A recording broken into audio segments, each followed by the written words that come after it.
Ok, dans cette vidéo, je vais te montrer tout mon processus de pliométrie pour footballeurs, comment je fais pour les programmer. Je vais tout expliquer sur cet iPad, exactement à quoi je réfléchis toutes les jours, je fais attention et en même temps, je pourrais reculer et te montrer des exercices. Je ne veux pas faire une vidéo simplement de 10 minutes et je te dis mes top 7 meilleurs exercices de pliométrie parce que oui, ça me ferait plus de vues, mais en fait, ce n'est pas le but parce que les exercices, ils sont tous bien. Il n'y en a pas forcément un meilleur que d'autres, mais c'est comment tu les structures et surtout si tu les adaptes à toi. Et c'est là que la personnification pour les footballeurs ambitieux, ça va faire toute la différence. Donc là, je vais te donner tout ce que je sais sur la pliométrie. Je vais te montrer les exercices directement ici.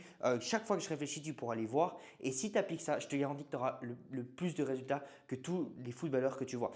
J'en ai trop marre, tout le monde veut des exercices. Bien sûr, on veut des exercices, mais il faut comprendre que c'est le processus. Et comme je t'ai dit, là, on veut faire la différence avec les footballeurs ambitieux, ceux qui veulent vraiment franchir un cap sur la pliométrie et qui veulent vraiment faire la différence. Pour rappel, qu'est-ce que c'est la pliométrie? La pliométrie, l'objectif, c'est d'avoir un contact au sol le plus rapidement possible. C'est pour que quand je viens face à toi, si je prends ici, hop, un ballon comme ceci et que je fais ma feinte, que je viens vers toi et que je fais ma feinte et que je pars ici, ben on veut ici avoir un pied qui est rapidement posé au sol. Et c'est là que les meilleurs dribbleurs qu'on a aujourd'hui, Yamal, moi un grand fan de Messi, qui arrivait très bien à le faire, c'est à te faire croire qu'il va aller à droite, mais il va aller à gauche. Et ça, en fait, ça se travaille justement avec la pliométrie où tu as un contact au sol. Tu ne veux pas avoir ce qui est super important avec la pliométrie, on reviendra dans cette vidéo, je vais te présenter l'intensité, les directions, le type de pliométrie que l'on peut faire, comment on peut le programmer. Je vais te montrer ici avec tous les exercices. Je vais parler du volume, de la surcharge. C'est super important. C'est là que je fais cette vidéo, c'est pour avoir quelque chose de progressif, pas simplement de faire un exercice et c'est bon. Non, tu verras que toute la pliométrie qui est faite, elle est réfléchie petit à petit. Donc, c'est l'objectif. Et enfin, comme je t'ai dit, on verra les exercices. On verra les 3 plus grandes erreurs que je vois dans la pliométrie que tout le monde fait et qui va te permettre d'avoir des gains que très peu de footballeurs ont. Et enfin, je te montrerai comment créer ta séance, vraiment les exercices clés. Si tu veux plus de vidéos comme ça où je te donne beaucoup tout ce que je sais, tu peux t'abonner et liker. Ok, donc quand on revient à la pliométrie, ce qui est important, c'est donc d'avoir vraiment des contacts qui sont rapides au sol. Tu l'utilises tout le temps. Quand tu cours, tu dois avoir un contact au sol rapide. Quand tu changes de direction, tu dois avoir un contact rapide. Quand tu dribbles, quand tu défends, peu importe ce que tu fais, tu dois avoir un contact rapide. Donc, pour donc un contact rapide, on se répète, c'est ce que tu veux, avoir l'effet. Donc pour ça, on va commencer par deux choses primordiales. La première, c'est l'intensité. Il y a deux types d'intensité. On appelle ça, bon c'est très dur d'écrire en même temps, l'extensive et la pliométrie intensive qu'on va mettre ici. Donc pour t'expliquer la différence, c'est que l'extensive, c'est que tu vas faire des très petits sauts où tu vas faire un volume plus grand. Donc si on prend simplement des pogo jump, c'est simplement là, je viens faire comme ceci, des pogo jump le plus possible sur 30 secondes où je me concentre sur un contact au sol. Tandis que maintenant, si on parle sur la pliométrie intensive, ça va être vraiment où je vais faire mon maximum. Bon, je ne vais pas pouvoir sauter trop haut parce que le plafond est, mais en fait, vraiment comme ceci, où j'essaie d'avoir un contact au sol très rapide, mais en même temps de sauter le plus haut possible. Donc, il y a deux catégories que tu peux mettre en place. Pourquoi tu dois mettre ces catégories? Pourquoi on ne fait pas que de l'intensive? En fait, l'intensive, elle est incroyable, mais elle demande énormément pour tes structures. Ça veut dire au niveau de ton tendon, de tes muscles. Donc en fait, si on faisait que de l'intensive, on arriverait à tenir 1, 2 semaines, mais en fait, au bout d'un moment, on aurait trop de blessures. Donc c'est pour ça qu'on la combine avec l'extensive qui te permet vraiment d'avoir un contact et de quand même faire du volume pour progresser, qui a énormément de bénéfices et surtout respecter un cycle de progression. Donc tu as ces deux types de pliométrie. Moi, j'aime bien la classer en fait de niveau, si on fait simple, de niveau 1, 2 et 3. La 1, comme ceci. La niveau 2, on saute déjà plus haut. Hop. Et la niveau 3, on va le maximum. OK? Donc, c'est comme ça qu'on gère en intensité qui est important. Maintenant, on veut venir travailler la direction. La direction, qu'est-ce que ça veut dire? Dans le foot et quand tu cours, quand tu fais plein de choses, tu as différentes directions que tu vas avoir. Il y en a principalement, on va dire, 3. Je ne sais même pas si l'autre, on peut la mettre dans la direction, mais il y a la force que tu mets. Tu peux faire des sauts comme ceci, tac, et tu peux très bien faire des sauts comme je l'ai fait en l'air, comme ceci. Et en fait, là aussi, c'est intéressant de travailler à différents angles parce que tu ne vas pas pousser la même chose quand je fais de la plio, hop, hop, comme ceci, que quand je fais de la plio, comme ceci. Tu recrutes à peu près les mêmes muscles, mais ce n'est pas exactement la même chose. Et c'est important de différencier la force horizontale. Donc, attends, on va même faire horizontale comme ceci, où tu pousses vers de côté, pardon, horizontale, et verticale, où tu pousses vers le haut. Ok? Donc ça va déterminer déjà tes exercices que tu vas vouloir faire. Maintenant, il y a une autre chose que tu peux mettre dedans et que je mettrais, c'est la profondeur, enfin c'est la variante que tu peux mettre. C'est l'angle que tu utilises. Tu vois là, je peux recruter, tu as vu, c'est que mes chevilles. Si on regarde, tu vois, c'est que mes chevilles qui poussent. Mais dans un match de foot, tu n'es pas droit comme un i tout le temps. Tu te retrouves aussi dans des positions où tu es comme ça. Et là, tu as les chevilles qui rentrent en jeu, mais tu as les genoux aussi. Et on appelle ça plutôt de la pliométrie profonde. Donc, tu peux très bien le faire comme ceci. Tu vois, tac, là, c'est profond et je recrute tout. Bah, je me retrouve dans ces genres de positions. Et même si tu ne te retrouves pas, tu peux avoir des bénéfices. Tu vois, là, si je suis en train de défendre, bah, je suis dans cette position, je dois travailler cette position aussi. Bah, si j'ai travaillé que comme ça et que je me retrouve dans cette position, je dois mettre de la vitesse, bah, c'est compliqué. Donc, c'est important de prendre en plus, on va dire, la profondeur, PRO, la profondeur que tu veux mettre. Ouais, ça fait pas mal de trucs, mais t'inquiète, je vais tout expliquer là-dessus. Ok, maintenant, la chose la plus importante, c'est que tu peux mettre différentes variantes. Je vais là te montrer, je vais même poser ma tablette parce qu'on va venir justement travailler. Donc, je peux travailler au poids de corps, donc comme ceci, hop, je fais. Je peux très bien, comme ici, me lester avec un élastique pour mettre moins de poids, que vraiment être plus léger. Donc là, je peux très bien le faire comme ceci. Ça fait que je ne mets pas tout mon poids de corps là-dessus. Je peux très bien, avec cette variante ici, faire comme ceci. Et simplement, là, j'ai la force qui vient vers le bas, donc qui me fait rebondir plus vite, qui change ton centre de gravité et qui te met. C'est une variante qui est tout à fait bien à faire. Je peux rajouter du poids, garder comme ceci et le faire. C'est une combinaison. Je peux très bien le faire.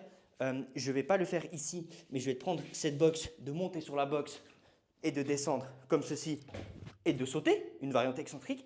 Et je peux très bien le faire en concentrique où je suis comme ça et là je saute et je touche le sol. C'est les variantes que tu as le plus, que tu peux faire en salle. Donc tu vois, ça fait beaucoup d'exercices, beaucoup de choses que tu peux prendre en compte. Mais maintenant, comment je vais réfléchir? Est-ce que je vais faire ça? Est-ce que je vais faire ça? Est-ce que je vais faire ça? Mais en fait, c'est là qu'on va réfléchir au volume qu'on veut mettre en place. Le volume, ça va être de faire suffisamment pour que tu progresses, donc dans ta semaine, mais pas trop pour que tu régresses. En gros, il y a un pic que tu peux trouver qui te fait progresser ce qu'il faut et qui te fait progresser ce que tu veux, exactement comme tu le sens, mais sans créer trop de fatigue. Parce que tu vas me dire, bah, je rajoute plus d'exercices. Bah non, en fait, bah, si tu rajoutes plus d'exercices, au bout d'un moment, tu vas arriver à ton pic et tu vas faire comme ceci et tu ne seras pas performant au match. Et on est des footballeurs, on veut être performant au match, c'est le plus important et c'est là que le volume va être important. Comment gérer son volume? C'est la question la plus difficile. C'est en fait d'adapter les exercices en fonction du niveau. Quand tu débutes, je peux prendre un exemple, si j'avais un joueur de 10 ans. Prenons j'ai un joueur de 10 ans. Au début, moi, je vais lui mettre de la plio, mais avec l'élastique, ça ne va pas lui mettre tout le poids du corps. Et je vais commencer par des petits sauts, parce qu'il n'a jamais fait ça. Donc, je peux lui mettre, hop, il va faire peut-être pendant un mois ça, avec différents exercices, on peut faire différentes amplitudes, différentes positions aussi qu'on va travailler. On ne fait pas que des pogos latérales. Donc, je vais d'abord lui mettre un élastique. Ensuite, je vais passer au poids de corps, à 2 pieds, hop, comme ceci, de le faire. Après, peut-être que je vais passer avec du concentrique, excentrique, pour mettre un peu des variantes, avec l'élastique comme ceci. Et après, je vais faire quoi? Bah, je vais mettre plus de poids, je vais mettre plus de poids. Donc, je vais passer sur un pied, hop, je peux passer sur un pied. Mais après, qu'est-ce que je peux faire? Je peux reprendre les 2 pieds et prendre du poids. Et simplement avec le poids, et ça me rajoute. En fait, si tu veux progresser, tu dois chaque fois mettre de la surcharge en plus. C'est la même chose dans la création de ton muscle. Si tu veux prendre du muscle, tu fais, je sais pas, tu veux prendre les pecs, disons, tu fais 10 pompes, hop, tu as stressé ton muscle, tu progresses. Le lendemain, tu en fais 12, hop, tu progresses. 3 jours après, tu en fais 12, tu progresses. Mais au bout d'un moment, si tu continues qu'en faire 12, ton corps, il se dit, bah, pas besoin de créer de nouveaux tissus, c'est facile pour moi. Il faut que l'exercice soit difficile pour toi. Mais tu ne dois pas sauter les étapes. Si tu commences justement à faire que tu n'as jamais fait de plio et tu commences sur un pied, bah, tu vas te blesser directement. Peut-être une séance, il n'y a pas de souci. Mais à force, bah, tu risques de te blesser. Et c'est ce que aussi on veut, c'est la blessure, mais c'est surtout pas diminuer ta performance en match. Et c'est pour ça que tu dois respecter ce cycle de progression que je t'ai dit dans chaque exercice. Et en fait, moi, c'est ce que j'ai fait. J'ai créé du niveau 1 à 50, je crois que je suis maintenant, où en fait, j'ai créé un cycle de progression petit à petit pour chaque exercice où justement, au début, si j'ai un joueur, comme je t'ai dit, 10 ans, on met les bases comme ceci, hop. Peut-être après, un joueur qui est plus avancé, lui, je vais déjà commencer avec un élastique, mais sur un pied. Après, je vais mettre plus de contraintes, plus de force. Il va passer avec 4 kg, avec 10 kg. J'ai certains, moi aujourd'hui, la pliométrie à basse intensité, je fais plus de pliométrie comme ceci, basse intensité. J'ai atteint des niveaux de force et je fais ça depuis un moment. Je suis simplement avec des haltères de 10 kg et je le fais comme ça et je crée un cycle de progression. Mais ce qui est important aussi, c'est pas de le créer, de faire que, comme je te dis, cet exercice. Tu as plein de variantes que tu peux faire, comme ceci, tu peux le faire de côté. Tu as plein de choses que tu peux faire parce que dans le foot, tu n'es pas juste comme ça. Maintenant, il y a aussi des exercices spécialement pour le sprint. Il y a des exercices plus spéciaux en fonction du poste. Tu vois, rien qu'aussi, j'ai créé des exercices spéciaux, un petit peu en fonction du poste. Personnellement, tu peux te retrouver en tant que latéral défenseur dans cette position. Pourquoi pas mettre de la plio comme ça et faire un cycle de progression? Mais tu ne peux pas faire que cette position. Si tu fais que cette position, tu seras bon que dans cette position. Et si tu te retrouves en match dans cette position et que tu n'arrives pas, ça va être compliqué. Et ça, justement, ça va être super important d'être créatif et de trouver des exercices. Mais moi, ce que je t'invite à faire, c'est que là, je t'ai donné beaucoup d'informations. On va venir voir les 3 erreurs que tu vas faire, les 3 plus grandes erreurs que tu fais. Après, c'est vraiment de programmer ça, de commencer vraiment avec la base. Je te garantis, si tu mets la base, tu auras des résultats de faire. Juste, tu dois respecter un cycle de progression. Maintenant, en termes du volume, qu'est-ce que tu dois faire? Pliométrie à haute intensité, donc les gros sauts le plus haut possible. Je pense que 2 fois par semaine, ça a du sens si tu débutes 1 fois par semaine et tu dois faire très peu de répétitions. Ça veut dire que tu fais 3 fois. Hop, là tu fais à 2 pieds. 1, 2, 3. Hop, tu fais à 2 et tu fais ça et tu prends un temps de repos de 1 minute 30, 2 minutes. Vraiment de faire de la qualité, c'est super important. Par contre, l'extensif, donc des petits sauts, tu peux la mettre 4 fois dans la semaine, je m'irais 3 à 4 fois. Avant ton entraînement, tu peux très bien faire 30 secondes justement sur un pied. Hop, hop, hop, hop, hop. Tu peux varier aussi, faire comme ceci. Il y a pas mal de choses que tu peux faire. Donc voilà, ou même simplement au début à pieds joints que tu peux faire sur ton volume. Et voilà, de regarder aussi comment tu réagis et de ne pas hésiter à diminuer la charge s'il faut, voire l'augmenter. C'est pour ça que le plus simple, c'est de te faire accompagner par un expert. D'ailleurs, si tu veux voir et avoir un programme personnalisé, simplement avoir sur l'application, tu peux prendre un appel avec moi, 100% gratuit. Va voir sur mon site, j'ai toutes les informations des différents packs que je fais. Donc, si tu veux pas te prendre la tête et avoir un programme cohérent sur tous les aspects, pas simplement la pliométrie, tu peux voir sur mon site, tu prends rendez-vous et on regarde ensemble, on fait le bilan de toi, on va dire, de A à Z pour ceci. En termes du volume, je crois que c'est tout ce que je peux te dire qu'il faut faire attention. On va venir voir là maintenant avec les 3 erreurs. Ok, la première erreur que je vois dans la pliométrie, c'est que oui, tu dois être rapide. Donc, quand je reviens, quand je dribble, je dois venir, je fais ma fin de corps, je dois être rapide, mais tu ne dois pas non plus être un robot où je viens, je fais ma fin de corps et tu touches juste le sol, tu fais vraiment rapide. Parce que si moi j'ai un dribblé face à toi et que je fais tac et je fais tu vas pas croire que je pars à droite. Et alors que mon objectif c'est que tu crois que je pars à droite. Donc c'est pour ça que tu dois insister sur mettre de la force mais en même temps faire rapidement. Donc si je le fais là et changer rapidement. Donc quand tu fais des exercices de plus haut, je ne veux pas voir si tu fais comme ça, je ne veux pas voir ça. Non, tu dois mettre de la force quand même pour sauter haut, mais en même temps être rapide. Donc trouver vraiment le juste milieu. C'est ce que je fais avec les tests sur les plateformes. Je te mettrai une vidéo ici pour vraiment comprendre le pied du joueur et le contact time du joueur. Comment ça se passe? Tu dois être en dessous des 250 ms à peu près. Donc, important de mettre de la force et en même temps de te propulser. C'est la même chose quand tu cours. Si je te fais une démo, je n'ai pas beaucoup de place. Si je cours, je ne fais pas, je t'image, je t'illustre, personne ne fait ça, mais je ne fais pas. Non, ce que tu veux, c'est avoir un contact fort, mais en même temps qui te propulse vraiment vers l'avant. Et ça, c'est super important de te concentrer, d'être rapide. Il y a des exercices que tu peux venir rapide en pliométrie intensive où tu peux faire comme ça, mais en même temps, tu dois quand même mettre de la force. Si tu ne mets pas de force, dans tes dribbles, ça ne va pas marcher. Dans tout ce que tu fais, ça ne va pas marcher. Donc ça, c'est super important. Il y a une autre erreur que je vois, c'est qu'il y a des gens, ils sont obsédés par la salle et ils ne travaillent pas leurs appuis sur le terrain. Ce qui est super important, c'est de le travailler en salle, je te garantis que tu auras des résultats, mais tu dois aussi vraiment aller sur le terrain et travailler spécifiquement des appuis, surtout que sur le terrain, tu vas pouvoir travailler vraiment spécifiquement à des endroits, dans des positions que tu ne te retrouves pas. Je te mets une séquence ici où on voit une sorte de là-dessus avec des assiettes, des cerceaux. On va chercher et on essaie d'avoir aussi un contact rapide. Donc si j'ai un cerceau là, je vais chercher hop, hop, j'essaie de rapide, mais en même temps, j'essaie de me propulser pour créer des espaces. Donc vraiment, combine ça avec le terrain, avec la plio que tu peux faire là-dessus. Commence assez basique aussi, que tu peux mettre simplement avec des assiettes, chercher des appuis. Pas non plus chercher des trop petits appuis et de faire, quand même aller chercher des appuis, mais pour te repérer sur le terrain, c'est super important. La même chose, si je fais un appel contre appel, quand tu le vois, je prends un exemple de Yamal vu que je regarde pas mal de Barça, ouais désolé ici on a des goûts.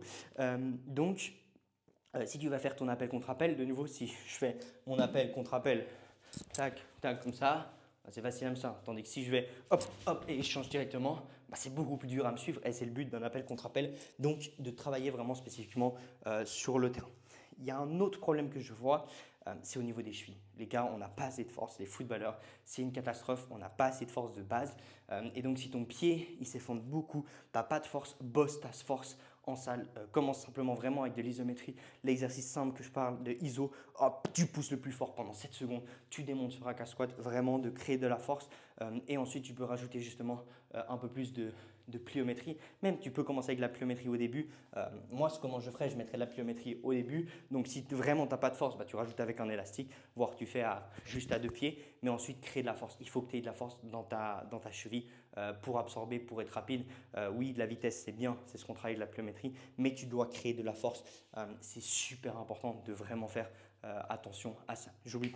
N'oublie pas de t'abonner, liker pour ce genre de vidéos. Ok, maintenant, comment on va faire pour créer la séance? Qu'est-ce que je vais me baser là-dessus?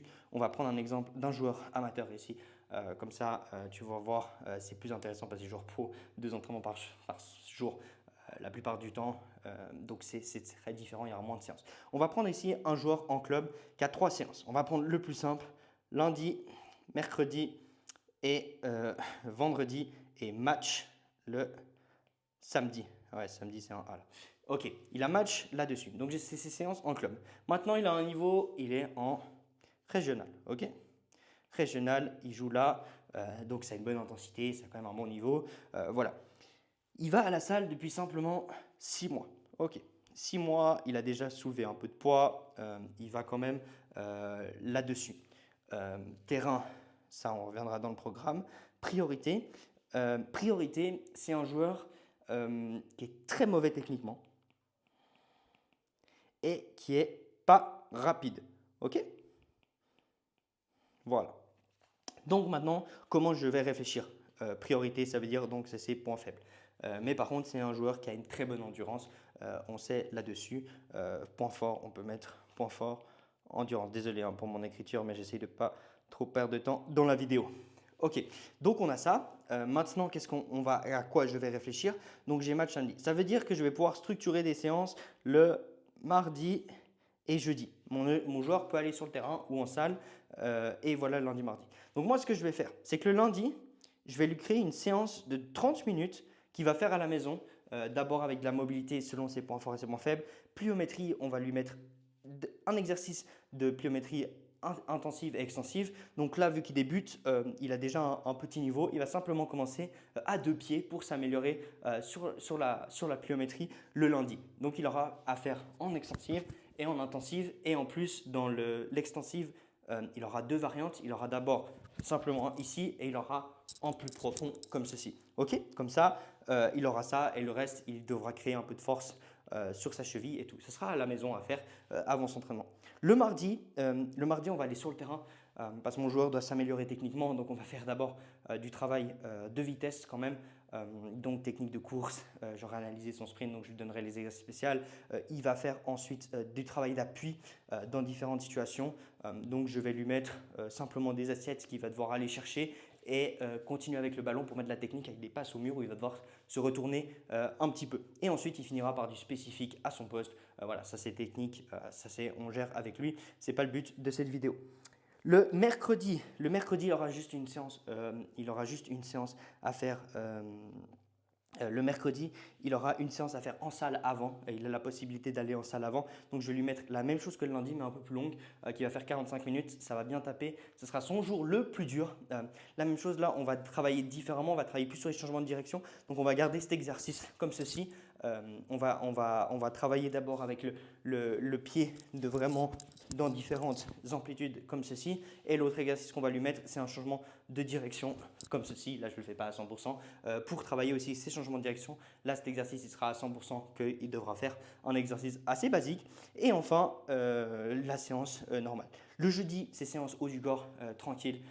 Il va prendre son temps quand même d'avoir un jour un peu plus qui récup haut du corps, voilà comme ceci. Il a la possibilité, s'il se sent bien, d'aller faire juste de la technique, mais on ne met pas trop de contraintes, on est un jour sur 20-30% d'intensité importante. Le vendredi, il a la possibilité d'aller sur le terrain.